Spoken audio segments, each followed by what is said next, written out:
여러분 안녕하십니까? 한나라의 국가 발전 전략은 우리 사회의 미래를 그리고 그 비전을 실현할 수 있는 전략을 갖추는 일입니다. 1960년대 초에 우리나라는 세계에서 가장 가난한 나라 그룹에 속해 있었기 때문에 우리나라의 고유한 국가 발전 전략을 세울 수 없었고, 바로 옆의 이웃나라 일본이 선진국이었으므로 일본을 열심히 벤치마킹하는 것으로 국가 발전 전략을 대신했습니다. 우리가 배운 일본의 발전 전략은 관이 주도하는 이른바 관치 경제에 의한 성장이었습니다. 그러한 가운데 김영삼 정부의 세계화 정보화 개혁은 일본의 발전 모델을 벗어나 세계적 스탠다드를 우리나라에 적용하고자 한 것이었습니다. 또한 새로운 정보화 시대는 과거 산업사회의 모델을 탈피하는 것을 의미했습니다. 이어 터진 외환위기 직후 사실상 한국 경제는 IMF의 권고대로 근본적인 시장주의를 선택할 수밖에 없었습니다. 신자유주의에 의한 기업, 금융, 노동개혁은 바로 이러한 권고를 수용한 것인데요. 이제 우리는 21세기에 맞는 국가 전략을 제대로 짜야 할 시점에 와 있습니다. 과연 어떻게 해야 할 것인지 잠시 후 전문가분들 모시고 토론해 보겠습니다.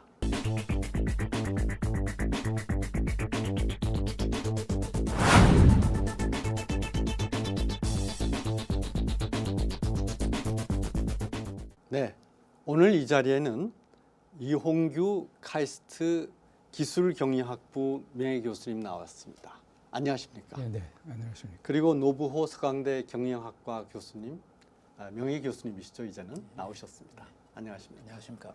네, 우리는 산업화를 시작하면서 앞에서 모두에 말씀드린 바와 같이 일본 베끼기를 했습니다.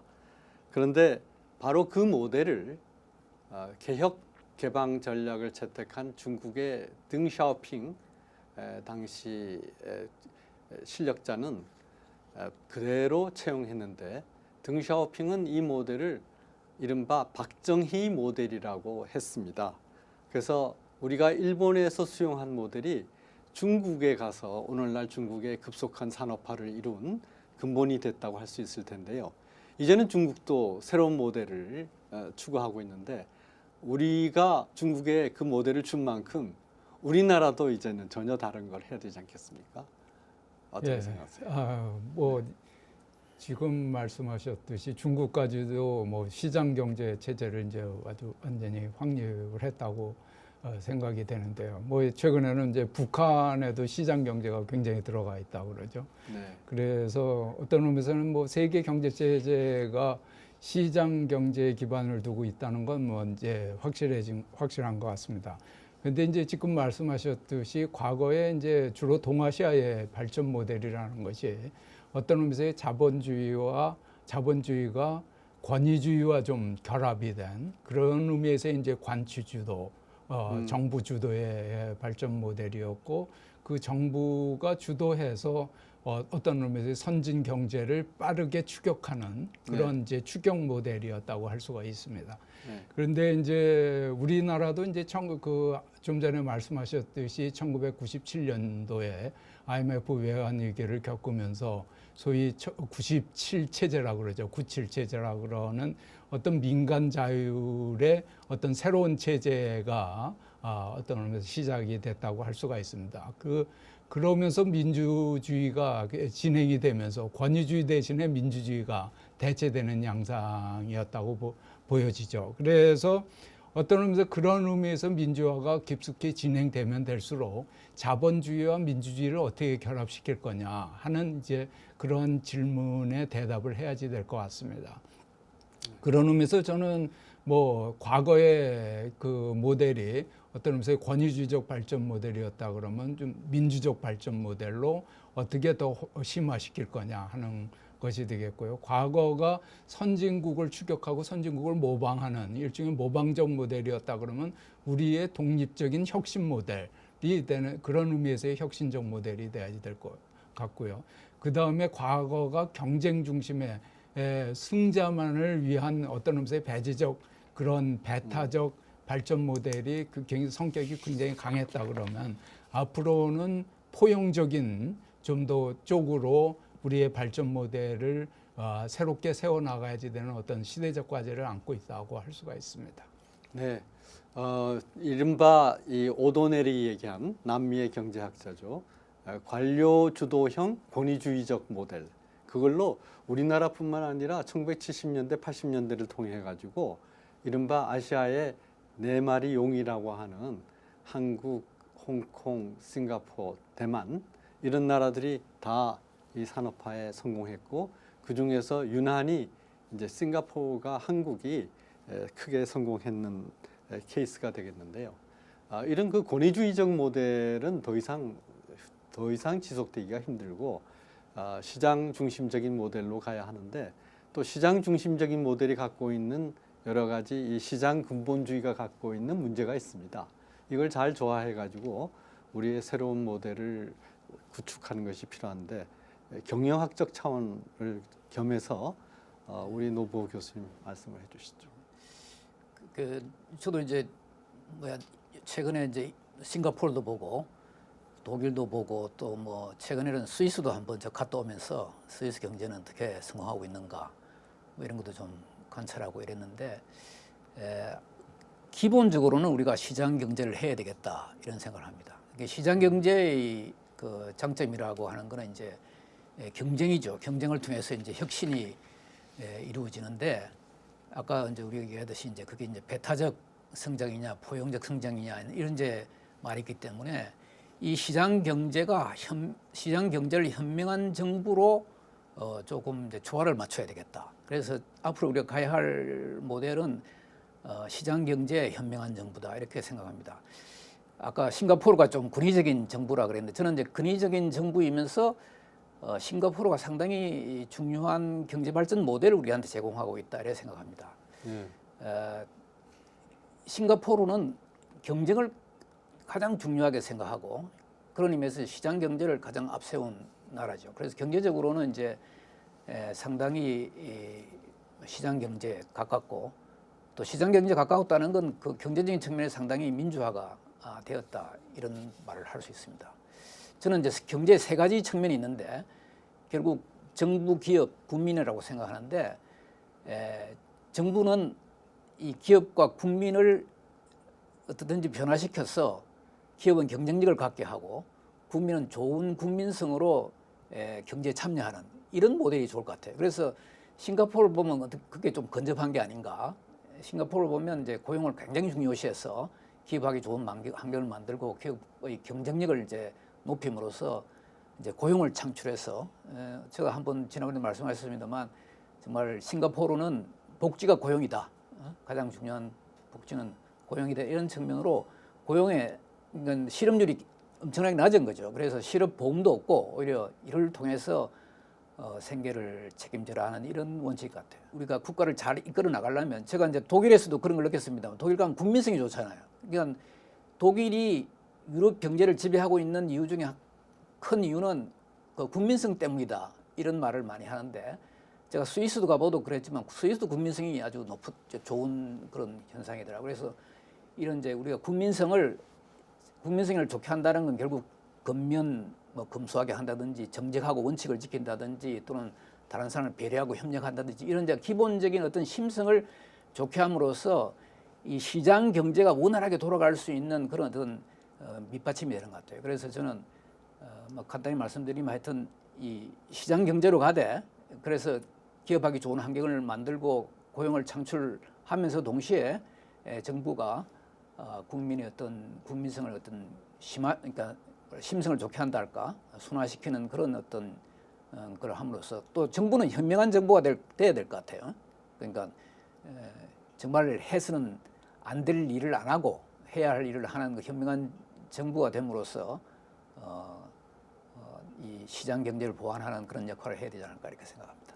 예, 이제 독일, 스위스, 싱가포르 모델을 드셨는데 이들 나라들이 갖고 있는 공통적인 특징은 이른바 서구적 합리주의를 바탕으로 하고 있다는 겁니다.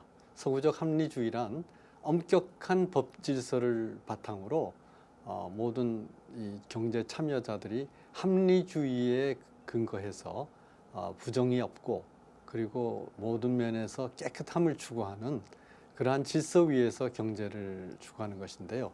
또 이와 유럽에서 이제 반대되는 모델이 지난번에 이른바 스페인, 이탈리, 그리스 이렇게 세 나라를 표방해 가지고 또 하나로 뭐 PX라 그랬나요? 그런 모델도 있습니다만은 그런 모델들은 이런 합리주의보다는 상당히 정서 중심의 온정주의 이런 것들을 또 강조하는 그런 경제 체제인데 우리나라는 그런 면에서 이들 나라들도 이제 생각을 해야 되겠지만 또 다른 면에서는 우리나라는 이런 나라에까지 시야를 두기보다는 그동안에 너무 미국, 일본, 중국 중심으로 생각한 것이 아닌가 이런 생각도 있어요. 예. 뭐 지금 말씀하시다시피 우리나라의 이제 발전 과정에서 정말 어떤 무슨 미국의 시장, 그리고 일본의 기술, 그다음에 이제 2000년대 들어와서는 중국의 시장, 중국과의 산업 협력 이런 것에 이제 굉장히 기반을 둬왔다고 보여지죠. 그래서 이것이 이제 우리나라의 경제 발전에 있어서 어떤 의미에서의 개방성, 역동성에 이제 굉장히 기반이 됐다고 봅니다. 그런데 이제 한 가지 좀 부족한 거는 우리나라의 이제 경제 발전에서 좀 다양성이 부족했지 않느냐. 대외지향적 발전을 한다 그러더라도 너무 이제 지금 얘기한 소수 국가에 너무 이제 경사돼 있어서 하는 측면이 있고요. 그런 측면에서 봤을 때는 대외적인 측면에서도 다양성이라는 측면에서 뭐 유럽이든지 인도든지 이런 이제 어떤 세계의 굉장히 중심적 역할을 하면서도 우리가 관계가 굉장히 취약한 이런 나라들하고의 관계를 어떻게 심화 발전시키느냐 하는 것은 굉장히 앞으로 중요한 과제일 거라고 생각을 합니다. 삼성이 이제 저렇게 세계 인류 기업으로 성장한 배경에는 뭐 신문에 보도됐었지만 지역 전문가 제도라고 하는 게 있었어요. 그러니까 1년간 또는 2년간 뭐 대부분 1년이지만 그 뭐 연봉 외에 또 다시 연봉과 같은 그런 이제 그 지원을 하면서 인재를 키웠는데 그게 이제 지금 현재 삼성전자의 경쟁력의 주요 원천이 되고 있다 이러는데 우리도 정말 젊은 사람들을 세계 지역으로 이렇게 보내서 전문가들을 만들어서 한 2, 30년 후에는 정말 한국에 좋은 인재가 될 수 있는 그런 뭐 기회를 우리가 추구하면 좋지 않겠나 이렇게 생각합니다. 네, 삼성이 저렇게 된 것에 아주 중요한 몫을 차지한 거가 삼성전자의 이 서플라이 체인 매니지먼트 공급망 전략인데 이건희 회장이 그 면에서 상당히 아주 독보적인 업적을 남겼다고 볼 수 있습니다. 즉 세계에서 노부우 교수가 말씀하셨듯이 각 곳에서 가장 잘 부품이나 자원을 공급할 수 있는 망을 새로운 이 IT 혁명을 통해 가지고 IT 경영을 통해 가지고 잘 엮어서 그것이 아주 경쟁력 있는 삼성전자의 부품 공급 체계를 만든 이른바 새로운 서플라이 체인 매니지먼트인데 이 SCM이 오게 된 것은 자연스럽게 우리가 4차 산업혁명 시대에 우리나라가 그러면 어떻게 해야 될 것인가 하는 걸 논의하게 하는데요. 4차 산업혁명 시대의 신산업 이것을 우리가 새로운 국가 전략에서 논의하지 않을 수 없을 것 같습니다. 과연 어떻게 해야지 우리가 뭐 삼성이란 한 기업이 아니라 대한민국 코가 이런 새로운 세계 속의 경영을 할 수 있겠습니까? 예, 지금 4차 산업혁명 얘기 말씀하셨는데 뭐 그 근래 뭐 가장 화두가 되는 이야기죠. 네. 그런데 결국 이제 4차 산업혁명의 뭐 가장 핵심적인 거를 다른 말로 표현하면 일종의 초연결, 초지능혁명이라고 할 수가 있습니다.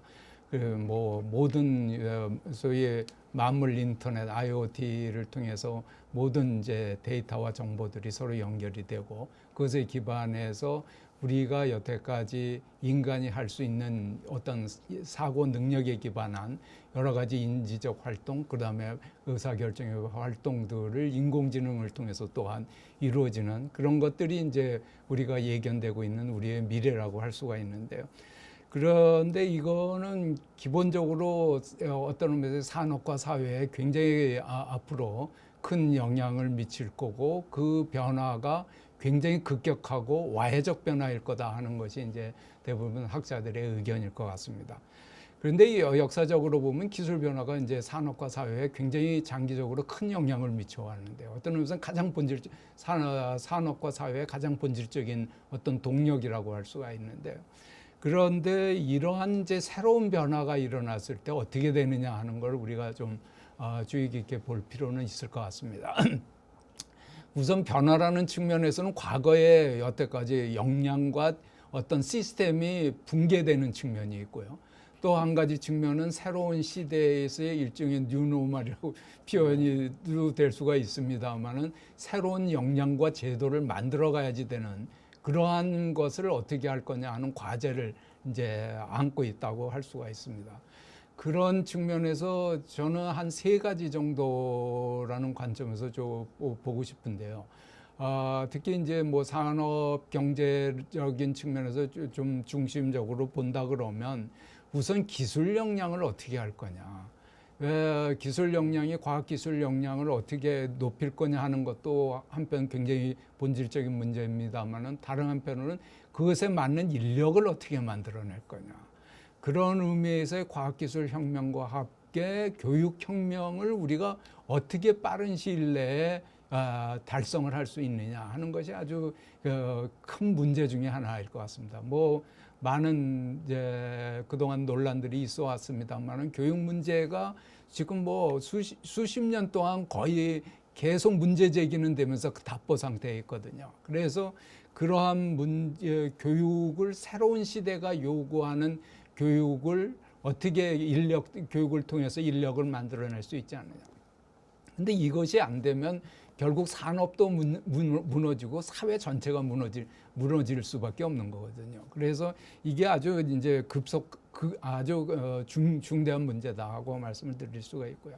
또 그 다음은 이제 이 4차 산업혁명이 굉장히 기반이 되는 것이 협력입니다. 소통과 협력이 없이는 이 4차 산업에서 4차 산업혁명에서 요구되는 기술과 어떤 산업을 꾸려가기가 굉장히 힘들거든요.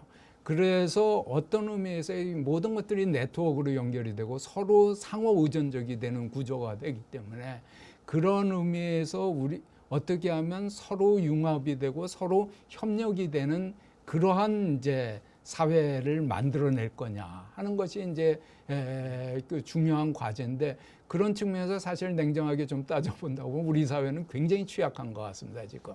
그래서 그런 것들이 이제 새로운 것으로 만들어져야지 되는데 그런 것들은 이제 뭐 정부 측면에서는 과거의 제도를 부시면서 한편 그 이제 규제 혁파가 되겠죠.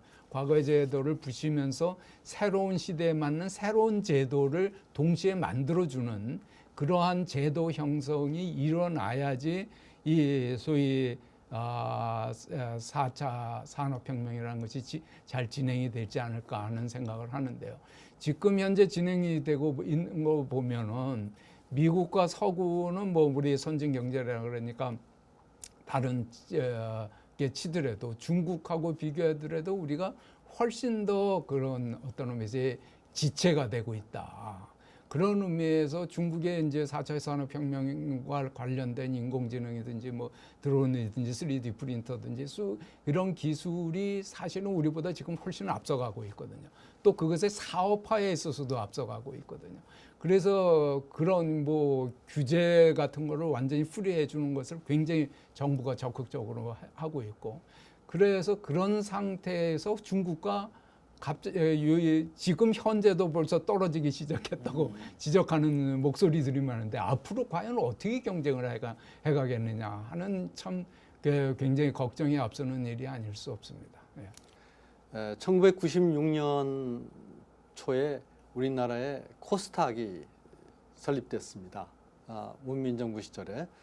그때 코스닥을 설립한 이유는 IT 기업을 중심으로 하는 새로운 벤처 기업을 포함해서 새로운 신산업이 오는데 이를 전통 시장인 이 코펙스 시장에다 넣기보다는 새로운 그 코스닥을 통해 가지고 이 기술 경쟁적인 산업들이 새로운 산업을 일으키자라고 하는 거고 거기서 아주 중요한 거는 exit policy, 이른바 퇴출을 원활하게 해서 그렇게 하기 위해서는 코스닥 시장에서 기업 가치 평가를 제대로 하고 그 가치 평가를 중심으로 해가지고 기업이 제값에 팔려나가게 함으로써 기업이 선순환하는 그런 체제를 만들고자 했습니다. 왜 요즈마 펀드 얘기를 하면서 우리나라 코스닥 시장 당시 얘기했냐면 1996년에 코스닥 시장이 설립되는 걸 보고 요즈마 펀드가 만들어지기 전에 우리나라를 이스라엘에서 벤치마킹하러 왔었어요. 중국의 지금 마윈 알리바바 회장도 97년에 우리나라 와가지고 우리나라에서 새로운 생태계가 어떻게 만들어지는지 보려고 벤치마킹하러 왔습니다. 근데 이런 그 새로운 기운이 왜 그 사이에 꺾어졌느냐 하면은 미국의 실리콘밸리에서 가장 우려하는 상황이 우리나라에서 났습니다. 실리콘밸리의 벤처 캐피탈들은 어떤 것을 우려하느냐 하면은 시장에서 죽일 수도 없고 그대로 살려둘 수도 없는 이른바 좀비 기업을 제일 싫어합니다. 좀비 기업이라고 하면 은행의 이자보다도 약간 더 높은 이윤율을 나타내서 죽일 수는 없는데 그러나 저 벤처 캐피탈들이 생각하는 이른바 기회비용, 오퍼튜니티 코스트를 생각하면 빨리 죽어주면은 다른 기업에 투자를 할 텐데 시장에서 이자보다도 더 높은 이윤을 내면서 그렇다고 벤처 캐피탈들이 생각하는 뭐 100%, 200% 이윤 내는 건 아니고 이런 기업들을 제일 싫어하는데 우리나라의 이 벤처 캐피탈을 중심으로 해서 새로운 벤처 기업들에 대해서 이 정부가 과도하게 관여해가지고 육성한다 그러면서 이걸 관치 기업으로 만들다 보니까 많은 기업들이 앞에서 말씀드린 것처럼 벤처 기업이 좀비 기업으로 변하는 이런 기현상이 생겼습니다. 그래서 이 정부의 역할과 또 이 기업의 발전이 우리의 국가 발전 모델에서 굉장히 중요한 역할을 하고 있는 것 같은데요. 우리 이용규 교수님은 뭐 바로 이런 정책을 담당하는 데 계셨고 또 카이스트에서도 새로운 이 벤처기업 육성을 위한 센터장을 맡고 계시기 때문에 이 분야에 대해서는 많은 말씀하실 수 있을 것 같지만 시간상 좀 간단하게 말씀해 주시기 바랍니다. 예, 지금 말씀하신 것들을 조금 한 말씀만 더 덧붙인다 그러면, 그러니까 이제 과학 기술을 우리가 이제 굉장히 한 20조 원의 이제 그 예산을 쓰고 있는데요. 정부 측에서도 한 10조 정도가 이제 정부 연구기관 지원하는 데 들어가고 나머지 10조가 아까 얘기하신 대로 이제 뭐 대학을 좀 하는데 기업 주로 많이 기업 쪽에 이제 많이 나가죠. 기업을 지원한다든지 하는 R&D를 하는데 그 R&D 성공률이 거의 99% 이상입니다. 그 얘기는 뭐냐 하면 과연 정부가 이렇게 성공이 확실한 프로젝트에 돈을 지원해 줘야지 되느냐 하는 이 의문이 당장이 되게 되는 거죠. 근데 이제 이걸 돈을 지불하는 쪽 관리하는 입장에서는 그렇지 않을 수가 없거든요. 99%가 돼서 예를 들어서 많은 돈이 손실이 나면 그 다음에 관리를 어떻게 했느냐 하고서 이제 당장 문제 제기가 되니까 성공 가능성이 아주 확실한 데만 사실은 지원을 해주고 있는 거죠. 그래서 저도 이제 이 R&D 시스템을 어떻게 정말 연간 20조 원이나 쓰는 R&D 시스템을 획기적으로 완전히 바꿀 거냐. 그거는 정말 제로 베이스에서 저는 다시 생각을 해야지 된다고 생각을 합니다. 과거의 시스템을 연장해서 개선하는 것이 아니라 완전히 제로 베이스에서 새로운 시스템을 설계를 해야지 된다. 그리고 그것에 있어서 굉장히 중요한 건 아까 얘기하신 대로 우리나라의 대학들을 살려야지 된다. 미국처럼. 그래서 대학이 그 R&D 연구 개발에 굉장히 중심적인 역할을 하고 그것이 독일처럼 아까 말씀드린 미국이나 독일처럼 산학 협력하고 아주 긴밀히 연결이 되는 그러한 이제 시스템을 만들지 못하면 우리나라는 R&D에 아무리 투자를 한다 그러더라도 그것이 성과로서 나타나기가 굉장히 힘들다 하고 이제 말씀드릴 수가 있고요. 사업화라는 이제 이런 기술이 개발이 되면 사업화가 돼야지 되는데 사업화에 있어서 제가 말씀드릴 거는 뭐 여러 가지 이제 사업화의 과제들이 있는데 가장 중요한 건 우선 정부로서는 규제 철폐입니다. 그러니까 뭐 지금 뭐 이 상당히 여러 가지 측면에서 규제가 철폐 안 되는 이유가 있습니다. 예를 들어서 지금 규제 개혁을 얘기한 거는 거의 20여 년 넘습니다. 그러고 DJ 정부 출범했을 때 김대중 대통령은 그 아주 규제 개혁만 갖고 본인한테 특별히 보고를 하라 그랬어요. 국무조정실장한테. 그래갖고 상당 기간을 그 보고를 따로 독대를 하면서 받았습니다. 그래갖고 하나하나를 규제 개혁이 왜 안 되느냐는 걸 직접 챙겼거든요. 근데 규제 개혁은 말로 해갖고 되는 문제가 아니에요. 기본적으로 관료들 전부 다 싫어하죠. 전부 다 기득권하고 연결이 돼서 기득권에 그 관련된 이익 집단들 다 반대하죠. 시민사회단체 사회적 규제 들어가면 시민사회단체 다 반대하죠.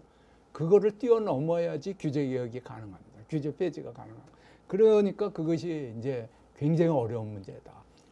네, 좀 전에 말씀하신 그 좀비 기업 문제도 상당히 심각한 문제인데요. 시장이 효율적이라 그러면 경쟁이 유효한 경쟁이 있어야지 되고요. 그 유효 경쟁을 가장 가로막는 요인 중에 하나가 그 좀비 기업의 존재인 것 같습니다. 네. 그래서 이 좀비 기업이 있으면은 어떤 의미에서 건전한 기업들도 굉장히 시장에서 자기의 수익성을 내기가 굉장히 힘든 것이거든요. 그래서 공정한 경쟁 질서, 그것을 통한 어떤 시장의 효율, 이러한 측면에서 좀비 기업에 대한 구조조정은 하루라도 빨리 이루어지면 좋다. 여러 가지 그동안 진행되어 온 걸 보면 항상 그 시기를 놓치고 있는 거 아니냐. 좀 더 일찍 그것의 구조조정에 적극적으로 나서야지 되는 것이 우리 경제가 할 일 아닌가 하는 생각을 합니다. 예. R&D가 제대로 되려면은 아무도 하지 않았던 분야에 대해서 새롭게 개척해가지고 그리고 그거를 말하자면은 세계적인 성과를 나타내야 되는데 그게 어디 쉽습니까? 미국의 아주 그 잘하는 벤처 캐피털도 투자를 해가지고 10군데에서 한 군데 성공하면은 뭐 대단한 성공이라고 하는데 어떻게 세계에서 가장 첨단의 기술을 개발하는데 10번 해가지고 한 번 성공한다는 것이 얼마나 어렵겠어요. 근데 우리나라는 아시다시피 99.9%가 정부에서 출연한 R&D의 성공률이거든요. 이거는 다시 말하자면은 관련 공무원도 왜 그런 데다가 출연해 줬느냐 하고 감사원 감사가 들어오게 됩니다. 실패하면. 그리고 잘못하면은 연구자들도 실패한 연구다 그래가지고 그 연구비를 상환해야 되는 그런 결과까지 오니까 이거를 실패를 막으려면은 성공할 수밖에 없는 연구에 투자할 수밖에 없고 그렇게 되면 어떤 면에서는 연구는 이미 사실은 다 결과를 아는 연구를 하니까 세계를 이끌어가는 연구가 될 수 없습니다. 이런 현상에서 투자하는 벤처 기업도 마찬가지예요.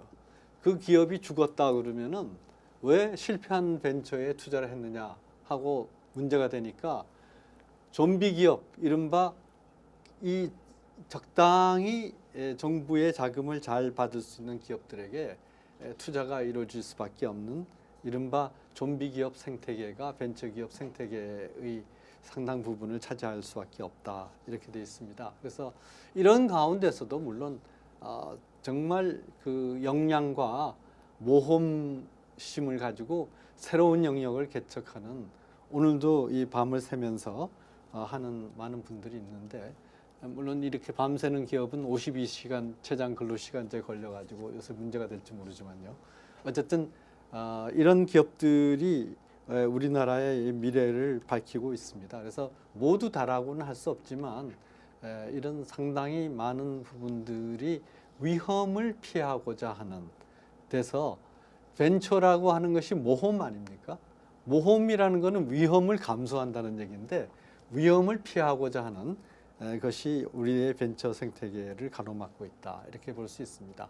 근데 아까 우리 노부호 교수께서 민주주의가 굉장히 잘 발달되어진 스위스 그리고 민주주의에는 상당히 문제가 있지만 민주주의 부분을 희생하면서 경제 발전에는 세계적인 모범을 보였다고 하는 싱가포르 이 두 나라 모델을 다 상당히 잘 되고 있다고 찬사를 하셨는데 근데 결국은 우리나라 같은 경우는 민주주의와 경제적 발전 그리고 이 경제적 발전을 하면서 또다시 민주주의에서 요구하는 수많은 사회 갈등을 어떻게 슬기롭게 극복하면서 해나가느냐 하는 것이 문제가 될 것 같은데요.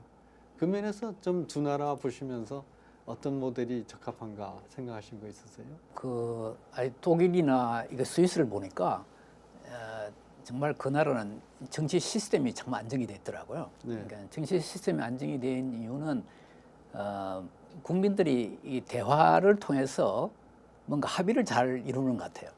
그래서 지금도 내가 듣기로는 그 메르켈 정부가 대연정, 그러니까 독일은 대연정이 3번 있었다 그러는데 이분을 네. 포함해서 3번 것 같아요. 그러니까 그 기민당과 사회당이 연정을 할 때 이제 대연정이라 이러는데 두 개의 이제 극단적인 정당이 이제 합치된 거 아니에요. 그래서 그런 걸 볼 때 이제 그것이 왜 가능했느냐 이런 걸 볼 것 같으면 역시 그게 국민성 아닌가 뭐 이런 이야기를 한 적이 있었습니다. 그래서 지금 근데 그렇게 볼 것 같으면 우리는 이제 정치 시스템이 굉장히 그런 데서 대조적으로 얘기하면 굉장히 불안정하죠. 근데 그 불안정한 것이 우리 국민성이 이제 좀 뭐 독일처럼 돼 있지 않아서 그러냐 하는 이런 것도 하나 있을 수 있고,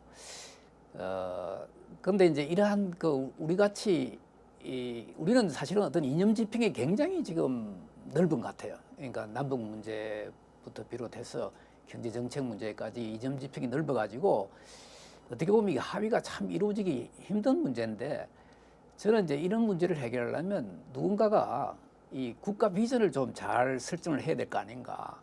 그러니까 우리가 정말 어떤 나라를 만들려고 하는지 그런 걸 가지고 좀 이야기를 해서 나라의 방향을 좀 잡고 그리고 이 나라가 잘 되려면 우리가 어떤 국민적인 어떤 시각이나 가치관을 가져야 되느냐 이런 것에 출발을 해서 좀 컨센서스를 가져야지 이 민주주의를 하면서 경제 발전도 잘 이루어질 수 있겠나 하는 이런 게 하나 있을 수 있고, 둘째는 이제 우리가 지금 민주화를 했다고 하지만 저는 이제 민주화가 뭘 보고 민주화를 하느냐. 지금 현재 우리 민주화는 어떻게 보면 투표로 해서 정치가를 뽑는 이런 정도의 민주화지 정말 속속들이 우리가 민주화하고 있느냐.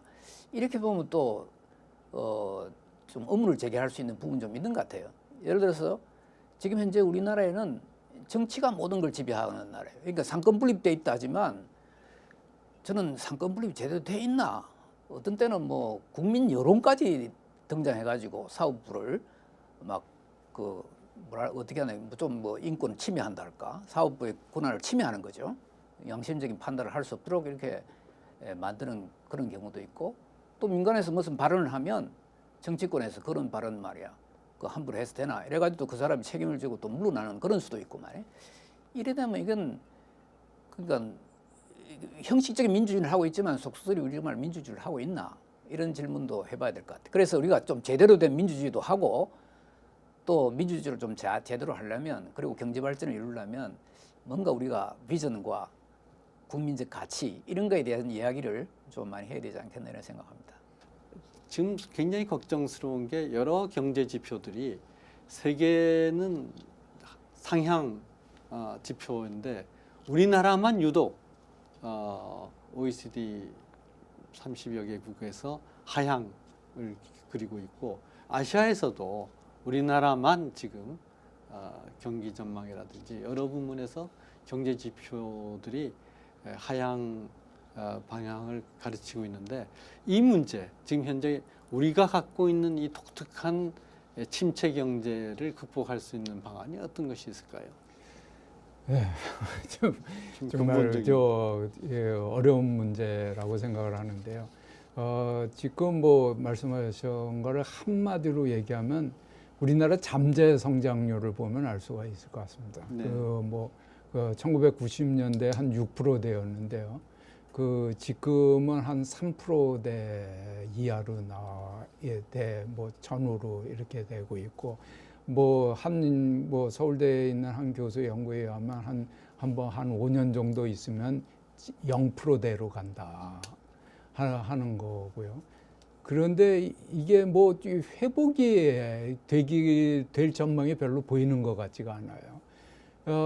특히 우리나라 산업을 보면 뭐 경제라는 것이 뭐 아주 기본적인 게 생산의 3대 요소라 그러면 자본, 노동, 토지인데 그것들이 하나같이럼 다 고비용 구조거든요.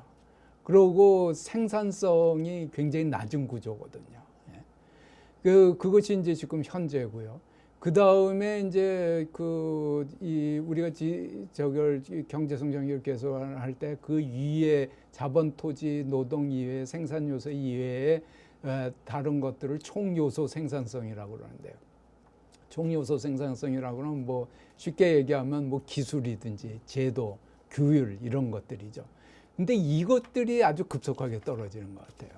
그래서 이미 1993년도에 폴 크루만이 아시안 미러클이라는 자기 논문에서 동아시아의 그 발전 모델을, 우리 같은 발전 모델을 투입 요소 위주의 성장 모델이다 하고서 이미 지적을 해갖고, 그렇죠. 생산 요소를 투입하지 않으면 성장이 안 된다 하는 얘기죠. 그러니까 이 총 요소 생산성 부분, 기술과 뭐 사회적 그 효율성에서 나오는 부분들이 너무 취약하다 하는 얘기인데, 지금 그것이 이제 점점 더 떨어지고 있는 이제 상황에 있단 말이에요. 그래서 뭐 이제 한 10여 년 전보다도 한 반 정도로 뭐 3.5%에서 한 1.5%로 떨어졌다고 통계를 본 적이 있는데, 근데 이것이 아까 얘기한 뭐 기술 역량을 어떻게 할 거냐 하는 건 뭐 당연한 얘기고요. 집권과 민주주의하고 관련해서는 사회적 규율과 제도를 어떻게 할 거냐 하는 게 아주 핵심적인 문제일 것 같아요. 그것이 사회적 제도와 규율이 생산 요소에 투입되는 거, 기술도 어떻게 돼, 아까 뭐 기술 관련 얘기를 여러 가지를 했습니다만 그런 것들을 다 어떤 의미에서 규율하는 문제가 되거든요. 그런데 그것이 이제 결국 민주주의가 어떻게 작동하느냐에 따라서 그 사회적 디스플린이 어떻게, 규율이 어떻게 되느냐 하는 거고, 그건 뉴욕 대학의 피터 헨리 교수가 얘기를 한 것이 있는데, 그 경제 발전에 굉장히 중요한 요소가 그 사회적 규율 문제다 하는 얘기를 했는데요. 그래서 그 사회적 규율을 어떤 정책을 만들고 어떤 제도를 만드느냐, 과연 그 민주주의가 아까 말씀드린 형식적 민주주의가 아니라 실질적 민주주의가 그런 제도와 정책과 규율 면에서 정말 어떤 의미에서 좋은 국가 발전을 위해서 좋은 제도, 좋은 규율, 이런 거를 만들어낼 수가 있느냐 하는 것이 아주 핵심적인 질문일 것 같아요. 네. 그런 의미에서 도덕, 뭐 경쟁, 시장 경쟁, 그다음에 뭐 법치가 어떻게 이루어지느냐, 그런 것들이 다 관련이 돼 있는 이야기 아닌가 하는 생각을 합니다. 이용구 교수님이 아주 종합적인 관점에서 말씀해 주셨고요. 노보우 교수님도 최근에 출판된 저서 제3의 경영이 대한민국 학술원 우수 도서로 선정이 됐는데, 그 책의 관점에서 짤막한 마무리 말씀을 해주신다면. 제가 이제 제3의 경영에서 강조한 거는 그 기업 경영을 할 때 가장 중요한 게 종업원의 자아실현이다. 자아실현이라는 게 자기 발전이죠. 자기 발전이고, 그것이 이제 바로 행복이다. 그러니까 자기 삶을 살도록 해주라 이런 뜻인데, 제가 이제 국가 경영에도 그게 바로 적용될 수 있다 생각합니다. 결국은 국가 경영도 모든 국민들이 자기 삶을 살고 자아 실현을 하자. 그것이 이제 자기 행복이다 하는 이런 인식을 해야 되는데, 그 자아 실현의 가장 중요한 게 뭐냐면, 자아 실현은 일을 통해서 자아 실현을 할 수 있어요. 일을 하지 않으면 자신을 할 수 없기 때문에 일자리를 창출하는 것이 국가의 가장 중요한 과제다 하는 걸 인식을 해야 될 것 같고, 또 일자리도 내가 지금 오늘 무슨 일을 하느냐 하는 것이 내가 내일 어떤 사람이 될 거냐는 걸 결정하기 때문에 어떤 일을 하는 게 중요하다 이거죠. 그러니까 자기 하고 싶은 일을 하고 도전적인 일을 해야 되는데, 그렇게 하려면 일자리가 많아지고 풍부해져야 되는, 선택할 수 있는 일자리가 많아져야 된다 이거죠. 단순히 뭐 소방서 가서 안전요원으로 뭐 단순히 땜질식으로 3개월 일해라 이런 정도 가지고는 자신이 될 수 없다 이거죠. 그래서